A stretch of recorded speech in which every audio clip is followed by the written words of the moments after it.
Surja El Munafikun, Medinase, 11 vargje. Bismillahirrahmanirrahim. Me emrin e Allahut, të gjithë mëshirshmit, mëshirëplotit. Kur vinë te këti hipokritët, thonë: ne dëshmojmë se ti je vërtet i dërguari i Allahut. Allahu e di se ti je i dërguari i tij, por ai dëshmon se hipokritët janë gënjeshtar.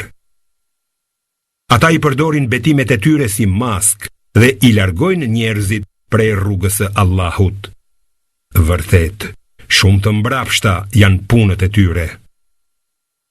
Kjo sepse ata fillimisht besuan, pastaj mohuan.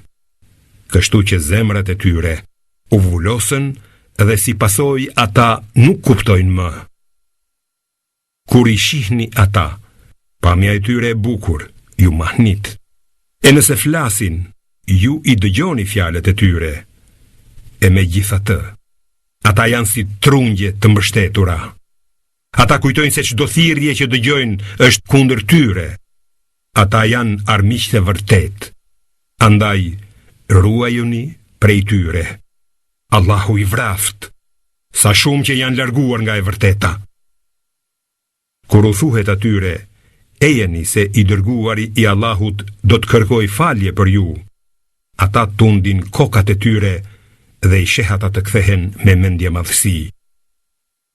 Njësoj është, u lute për faljen e tyre apo nuk u lute, Allahu kurse si nuk do t'i falë. Në të vërtet, Allahu nuk e udhëzon popullin e pabindur. Ata thonë: mos u jepni kur gjë atyre që janë me të dërguarin e Allahut, me qëllim që të largohen prej tij.